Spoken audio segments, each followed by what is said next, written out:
And we begin with something from BMW.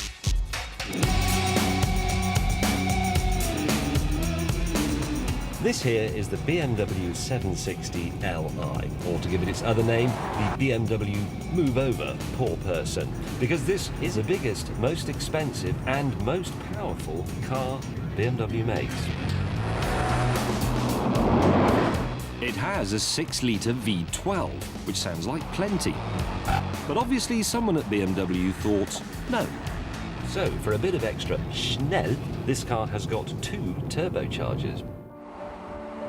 The result is 544 bhp, and the power station under the bonnet is connected to a brand new 8-speed gearbox.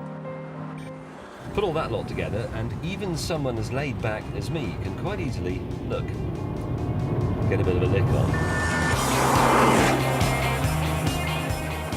It'll batter most 911s in a sprint to 60.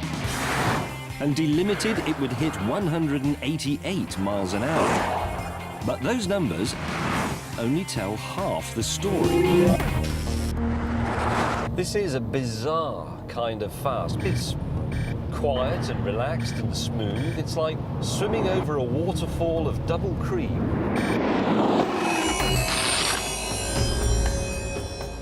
A luxurious waterfall too. The 760 has seats that massage you and an SAS spec night vision system.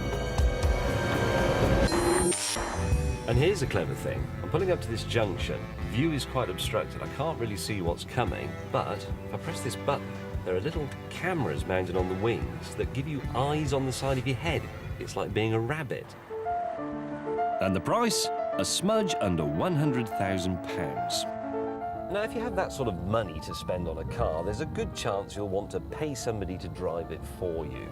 So that's exactly what I've done. I've got myself a chauffeur.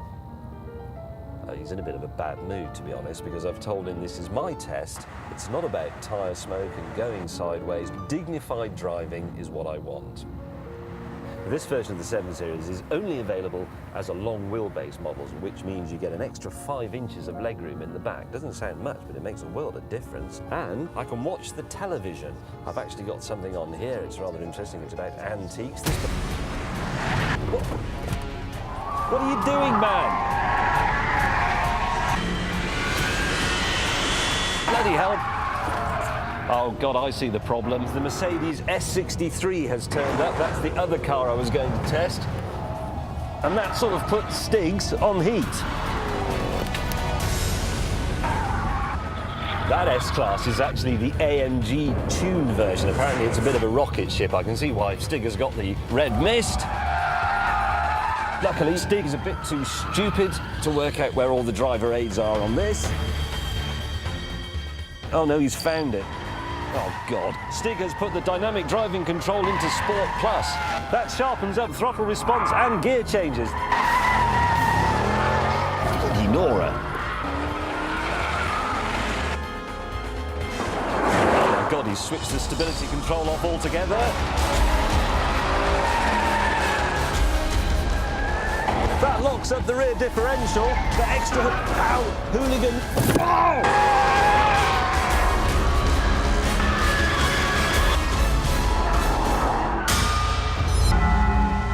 So, the Mercedes, the most powerful non-turbo V8 car in the world. It costs the same as the BMW, it comes only in business class long wheelbase form like the BMW, and like the BMW, it's dripping with technology. Even the interior lighting has 3 different colour settings. In fact, there's such a bewildering array of gizmos on both cars that it's almost impossible to choose between them.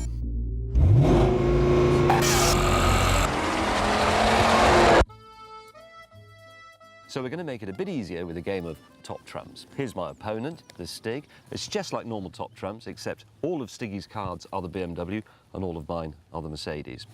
Ready? Okay, TV screens. Mercedes has TV in the front.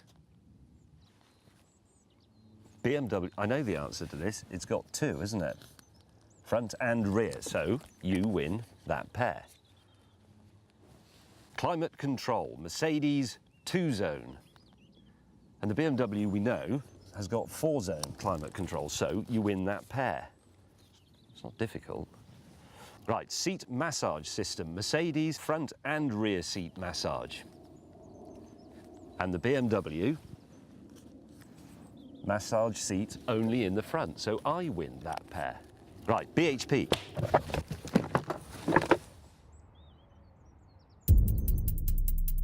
Okay, that's not working. So let's go back to the traditional Philistine top gear method. A drag race. I went in the Mercedes with Stig at the wheel. I think I'll have firm massage for this.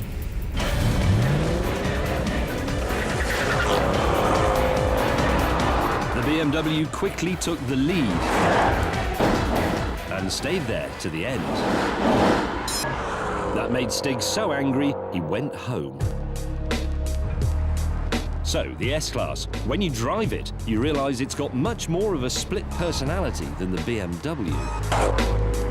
On the one hand, it has lots of very civilising features. It has active body control, and it's so clever it can detect a crosswind and compensate for it.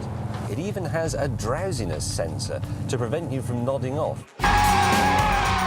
But put your foot down and suddenly it erupts with typical AMG volcanic storm and fury.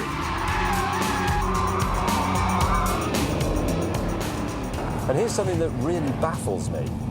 On the dashboard I have a race timer that allows you to record your lap times. But why? I mean, in the 911 GT3, yes. But who's that for? Sir Alan Sugar on a track day? And that's the problem with the Mercedes. It has a strangely confused personality. And for that reason, Mercedes S63 AMG, you're fired.